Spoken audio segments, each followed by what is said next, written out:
Hello, welcome to my documentary entitled Is Gaming Sexist? Within this documentary, I will try and give my fair and unbiased opinion on whether I think gaming as a hobby and a pastime and a media is actually sexist or not.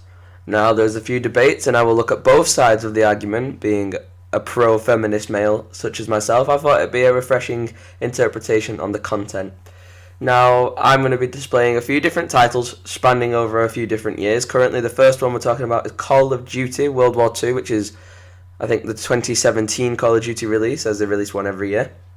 And in this, I've decided to show a bit of footage of a mission during the main storyline where it focuses on one woman and her story at being part of the resistance in France. And she has a very driven mindset female character, very strong female character, which is a refreshing person in the Call of Duty franchise, as we've not seen one of those for a few years. And this is the first Call of Duty game to incorporate such a lady. And here she is the one with the auburn hair and the armband. So we're going to be focusing on her. And she is just a very dominant character in this story. She gives a very arousing speech just in a moment, so I'll let that play. But she's a very powerful character. The garrison is run by SS and Polizeiführer Heinrich.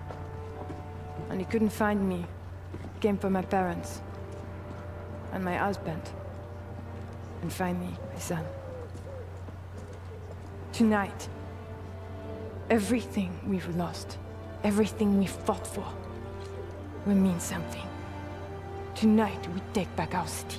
So she is a very powerful character, and from that speech alone you see that she's very passionate, very driven, and she is actually sent into this building to take on the Germans. You as the player have the power to play as this character on her mission, and it's the first time a Call of Duty game has ever allowed you to play as a female character in one of their games, which I think is very refreshing, very interesting, and I'm glad that they picked this title.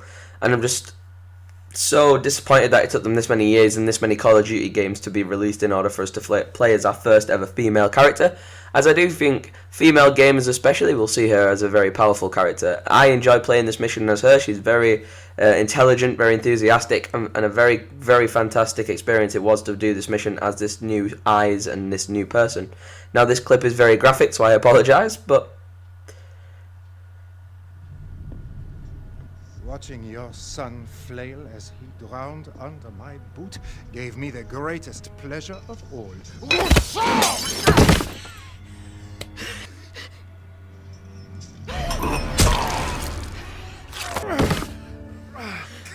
This is for my comrades. This is for my son.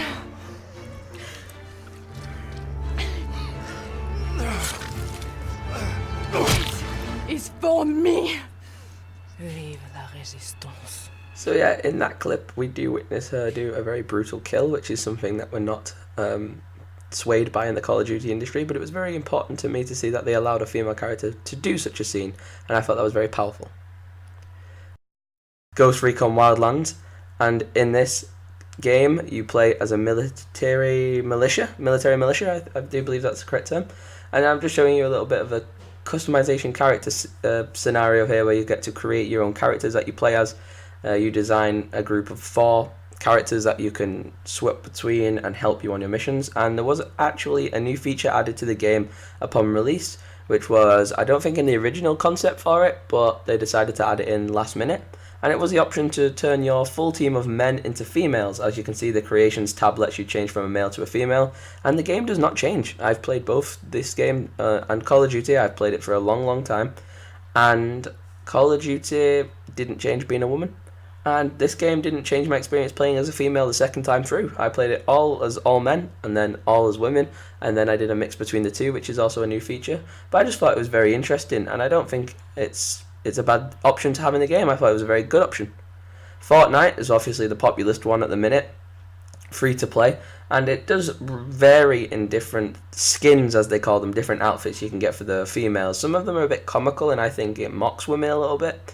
I don't think you can get these as men, like for your male character, but some of them I feel like mock females a little bit, and I think play on the fact that they're a bit too soft and sweet. However, later editions, which I will show you here, this is more of a combat one, and I do think that, you know, if men are wearing combat outfits, then women should be able to. and if you're going to mock the women, mock the men at the same time. So I'm glad that Fortnite eventually got their head around it and eventually started adding in more military gear for the women as well. The last one they added was my favourite, which I do believe is a medieval knight skin for the women, and I thought that was good, as you couldn't actually have this as a female character for a long time until eventually enough people complained and they added it in. The next one, State of Decay 2, a very fantastic game that was recently released in 2018.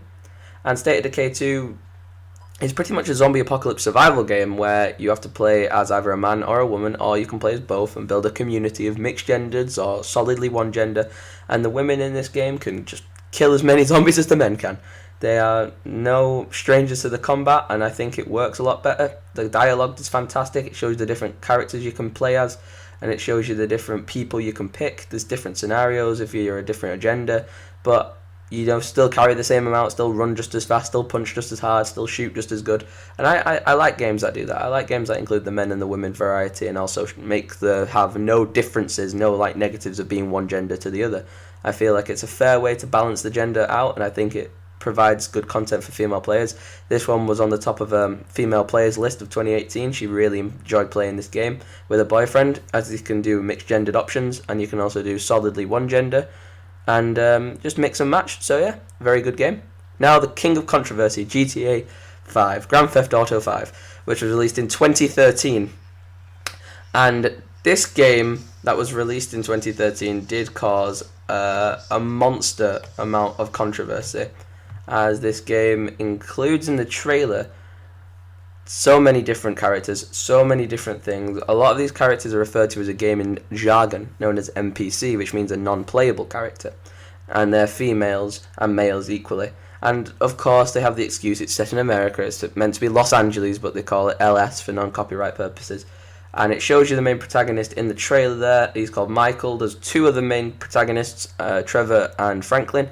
And apparently there was meant to be one of the protagonists, I think it was Trevor, was actually meant to be Trisha and was meant to be a female redneck character. However, they just didn't go for that in the end. They ended up swapping it so it's an all-male cast. Now I hope GTA 6, which is supposedly meant to be coming out in 2020, I do hope that game releases a female protagonist, just because I think it would be very refreshing. There are many interesting female characters, but also lots of characters that are in there just for the sex appeal alone, which is a very disappointing thing to have. But it was 2013, a lot earlier than these other games, and this clip, which my friend allowed me to record on her account, because I do not own these characters, and I'm very glad I can admit that.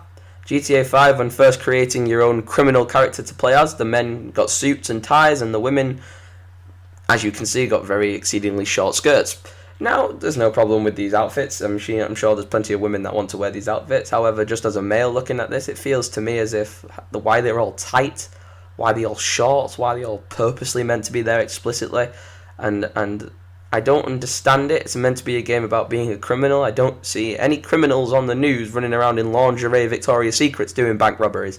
And I just think it's a very stupid concept. I feel like the female characters have been served a great disjustice here in 2013 in GTA 5, doing all the different outfits very inappropriately. I think they should have had a lot better outfits, and they should have really stepped up their quality when it came to creating these women and these characters for the females to play. They're all very the same. I've seen over 60 varieties of male characters in GTA 5, such as criminals in suits and ties, some in armour, some in vests, some in all array of different outfits and whatnot.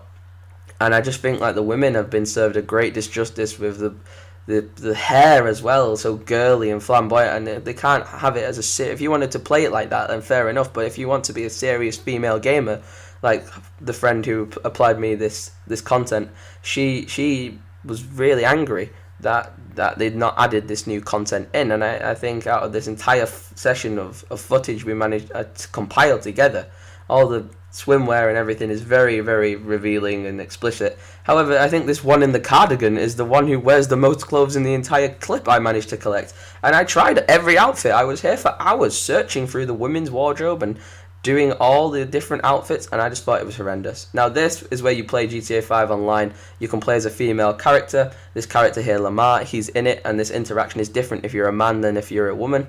He tries to give the female character here a flower. She chucks it on the floor, which I very, very respect. I thought that was quite clever.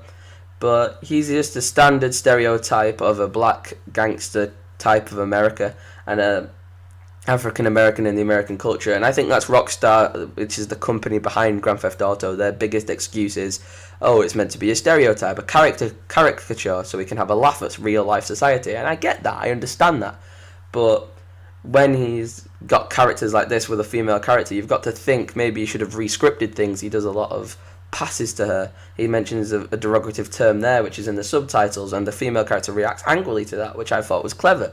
So it's the 50-50 with Rockstar. It's the game that I really struggle with. This interaction here with one of the main characters from the single player meeting the female from online.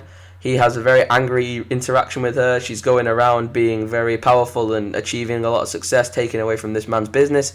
He's quite angry with her. He's interacting with her. He's a love interest to her. And some of the terms, if you read, I didn't want to include the audio. There was a lot of swearing, but the language he uses is just very inappropriate. I feel he's being very suggestive to her, making passes to her, remarks to her, and none of this happens if you're a male character. I had to completely replay Grand Theft Auto as a female to get this content. So to see the change was just remarkable to me. I thought it was completely different, so crazily different to when I played this as a man, and he comes in, he shakes your hand, he gives you a gun, he tells you to go and do some missions for him, and that's it. There's a lot more interaction here with the females, however it's all negative, and I feel like that's very shameful of the company to do. But they have improved with their new title, Red Dead Redemption 2, which sadly if this EPQ was at a later time I would be able to show you content from that game.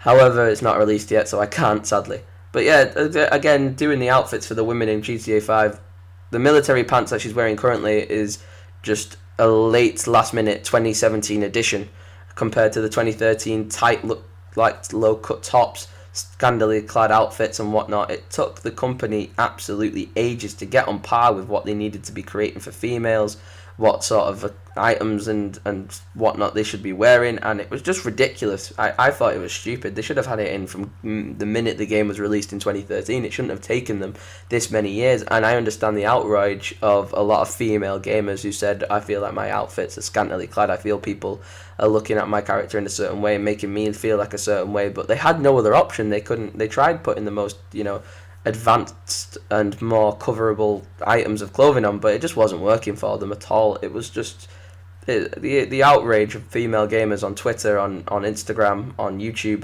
about GTA 5 until GTA 5 eventually fixed their attention to detail and actually edited the women players to be more effective.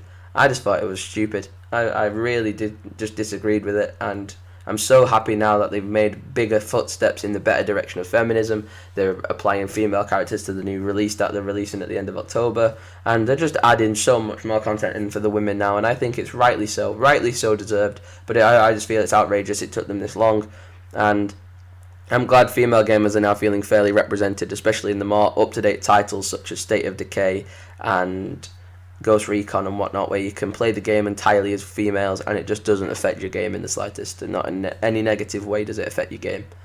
So to wrap up and conclude, is gaming sexist? No, I think gaming is a pastime and hobby and even job for a lot of males and females out there. I feel like it's a very equal and more equality sort of genre to play in, and I think everyone, man, woman or child, as long as the aging is correct, should be playing these games and enjoying them to the full potential. Thank you very much.